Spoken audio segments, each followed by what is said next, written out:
Hello, my name is Nicholas. Now, today I'm going to tell you a story of what may have seemed like a typical day to any normal intern. But there is nothing normal about today.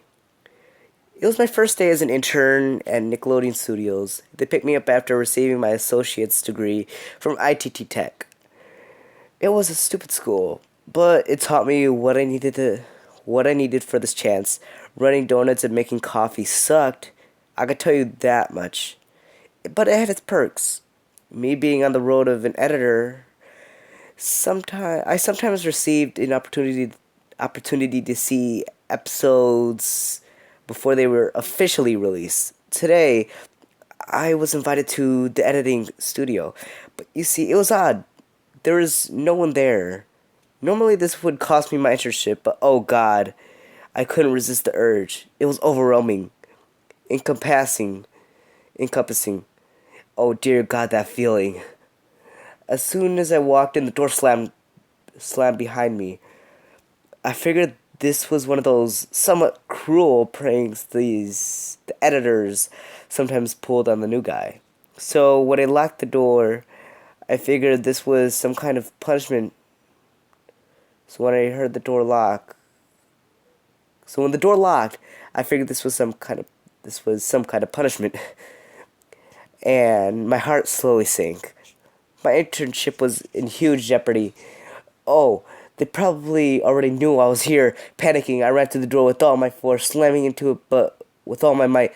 Now, not to boast, but I was not the weakest guy, and I'd been working out for the past 3 years. But dear Lord, there was something on the other side of that door. Some force stronger than the strongest man, making sure I couldn't leave until I did what I was sent in to do. Now, in my panic, I hadn't noticed the netbook on the chair and the small table it was sitting on. The disc tray was there. The In the disc tray there was a blank CD. Usually these were editing discs, completely cherry episodes just barely leaving production. It didn't have any marking or even a name, but something beckoned me. Something pushed me to the chair at force and forced me to sit.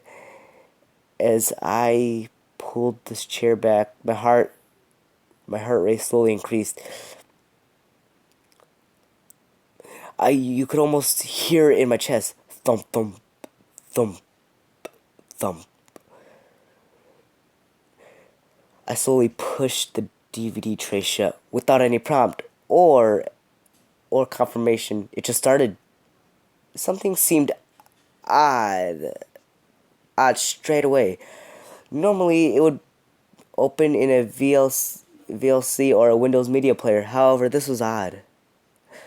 It opened with no video player. It seemed the computer itself was just a video player, but it couldn't be. It seemed just like any normal netbook the interns or the staff carried. Or was it? The title, as the title clash. Ugh. Ugh. Oh, I suck at reading. As the title card flashed, I could immediately see my first assumption was wrong. It wasn't cherry or slightly edited. They never had title cards. The title card seemed odd. I had never seen anything like it. Instead of the usual fun font, they used that popped and seemed colorful. Of course, to appeal more to children. It seemed more gothic, something you would see in a horror film. The words that the words and the title card made my heart sink farther. It had to be a joke, right? Why would someone try to scare me this terribly, though? The words read, "You noisy intern, you shouldn't have come here."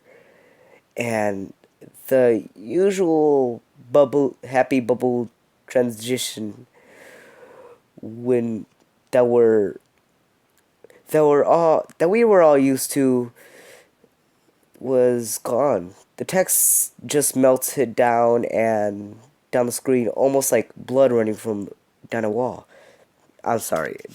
This has to be like the worst copy of this pasta I've ever seen.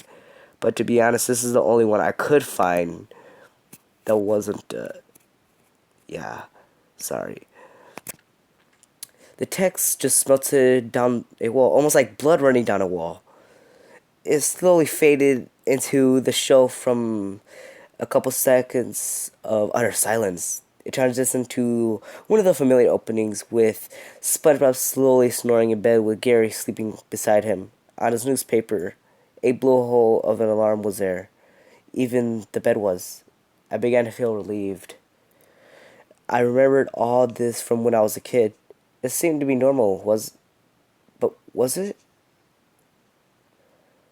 Oh dear God, I was wrong. Forgive me. You must forgive me. I'm choked. I'm choked up just writing. I wanted to forget this, but something compels me to share my story. I was expecting the blowhole to go off, and SpongeBob to start his typical routine. Oh how bad that thing annoyed me as a kid. But it didn't come. There must have been at least 3+ minutes of SpongeBob snoring. Then something finally happened. It started to slowly pan to his face. Oh, slowly waiting in anticipation, just dying for something to finally happen. It would have. I would have. I would later greatly regret this decision. Oh, what I would give to have just ended it right then and there. As oh, sorry, I'm sorry. I just as it finally reached deep into his face, you could clearly see his expression. One of horror, malice, once someone in a terrible nightmare would have. His eyes almost seemed as if they had been stitched shut. Then the transition, not the usual fade to black or the joyful bubbles, but something altogether much more sinister. It was a fiery transition, almost like the previous screen had just burned up. By all appearance, by all appearances, we were now in SpongeBob's mind. In his dream, his nightmare, it appeared to be Bikini Bottom, but something was very, very wrong. The whole city seemed to be in shambles. The horizon was blood red. The buildings burning. SpongeBob was just walking down the road. It seemed the typical path he would normally take to the Krusty Krab. The people around him, oh dear God, I could still remember it. The blood curdling screams as at this moment I had realized there was something very wrong. This had no appeal to children. Hell, almost most adults would find this a bit morbid at this point. The scream. Oh, the scream. It was one of someone in great pain, being tortured, slowly dying, a blood curdling. Ah! At this point, I couldn't see who it was coming from. Just SpongeBob walking slowly, silently, as the screaming slowly continued, getting louder and louder. Oh God! I almost wanted to claw my eyes out when he turned the corner. I saw the source of the screams. Terrifying, horrible, inhuman. It was Patrick, hammered into the stake, almost like the crucifixion of Jesus Christ. But almost his stomach, but also his stomach. Oh God, it had been torn open, his entrails slowly leaking out. The look on his face, seeing SpongeBob, he seemed to relieve for a moment, almost as if his salvation had come.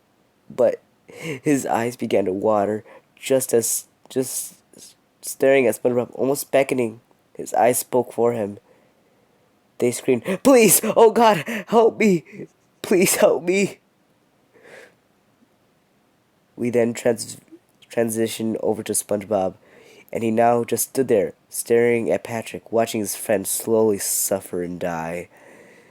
Patrick then began to weep slowly, almost as if he understood something that I, the viewer, did not. SpongeBob opened his mouth in a low, almost satanic, demonic voice. He whispered, "Suffer, fat one. You and this whole town have brought this upon themselves." And then he turned and slowly walked away. At this moment, I screamed out in horror. praying that someone would hear me, someone would walk in and it would cost me my internship, but anything to end this. Now you may find yourself thinking, why don't you just stand up and attempt once more to escape? I couldn't. Something deep down inside me told me that if I moved, I would regret it. I had to finish. I had to finish watching. I just had to. SpongeBob then continued down the road, slowly approaching the Krusty Krab.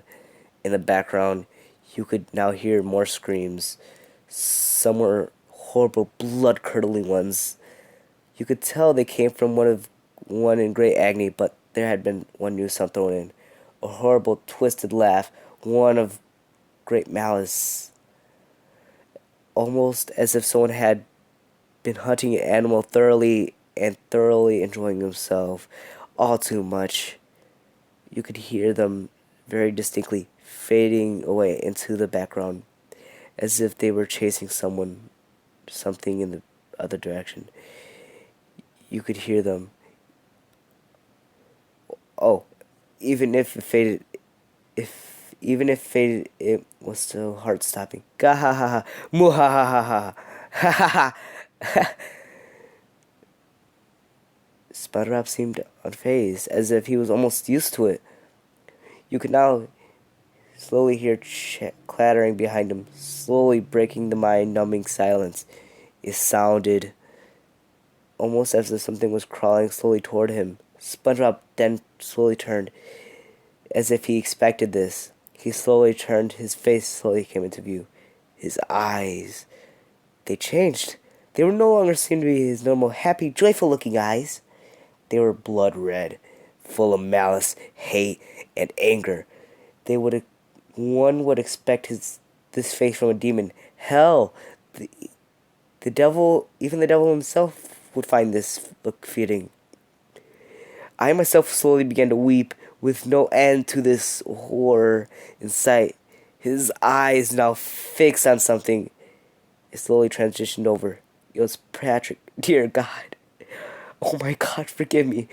No human should be forced to see that. His entire lower body was now missing. His intestines were slowly trailing behind him. The trail of blood behind him. What was left of his arms had huge holes in them, almost as if something had been torn out of them. The nails. He had ripped. Had he ripped himself out the stake? His face slowly came up. His eyes beckoned once more to SpongeBob. This time, they said something different. His eyes began to speak. I'll never forget those words. Kill me. Please, I'm sorry. We're sorry. Just end it, please. I can't take the pain. SpongeBob responded in a hellish tone, even worse than before. You ask for forgiveness from me? Don't you take me as your God? You will receive no divine forgiveness from me. You see, it's my job to make you suffer. Burn, fat one. And with the flick of a wrist and arms, hellish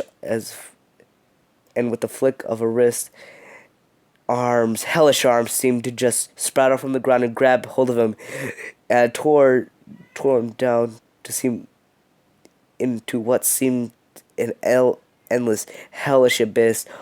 All the way down, you could hear a blood-curdling scream from before. Ah! No! God! No! No! No! Then SpongeBob slowly turned as if nothing happened. As if nothing had happened. And let out a small, evil giggle.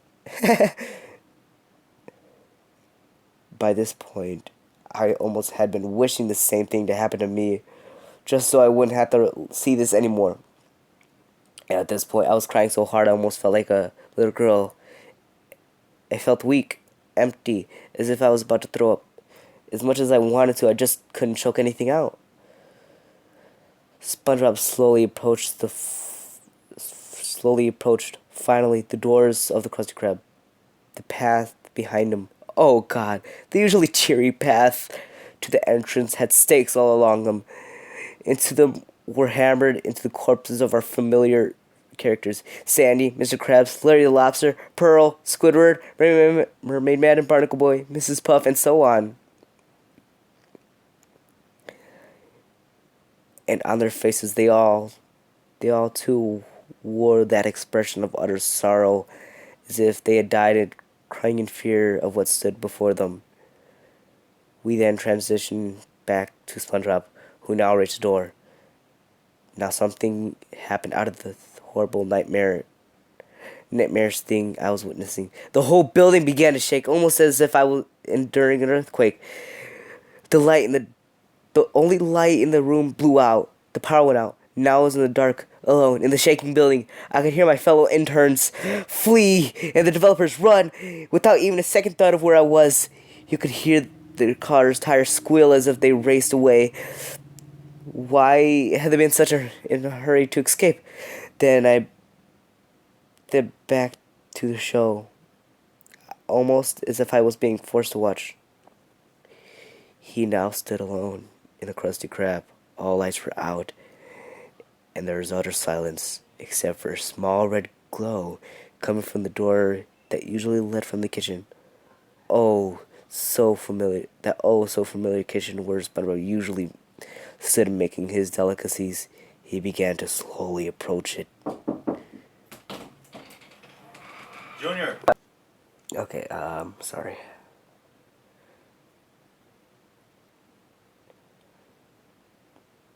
Slowly in silence as he reached it, he stood in front of the door, almost as if he himself didn't want to go in. Reproachfully, he slowly turned the knob, and the door swung open. Oh God, how I wish I could unsee what I saw and heard. SpongeBob faced a hellish demon of indescribable horror, burning in a portal of what seemed to be hell itself. Was this the devil? Oh God, the fear that came over me in that moment as its mouth slowly opened. Did you make them suffer, son? It asked in the most hellish tone imaginable. One of extreme rage, anger, and malice, hatred. SpongeBob replied slowly, saying, almost afraid to reply. Yes, Father, they cried and suffered and burned. A feast of soul awaits for you down there below. It replies simply, good son, now go back to your cage and be gone with you. And at that moment, I finally threw up all over my own lap. Something began to emerge from SpongeBob, and his body almost slowly deflated. It almost seemed to be a human, a dog, something. Oh God, I can't even find the words.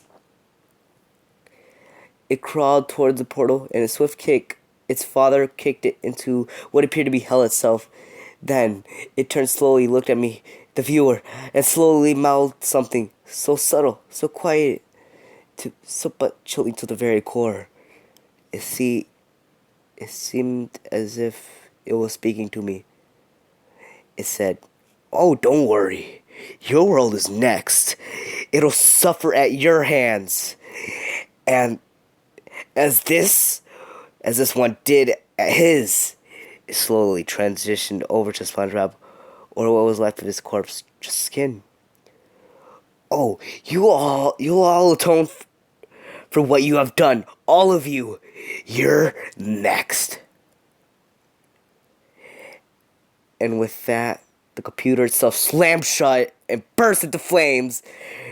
It slowly burnt, and I could only weep at this horror. This couldn't be real. Nick, wake up! My eyes slowly flashed open again. I was in the break room on the floor. Above me stood my friend, Tina, who said, thank God. Oh, thank God you're okay. You just collapsed. You've been out for 5 minutes." My whole body was rattled, broken almost.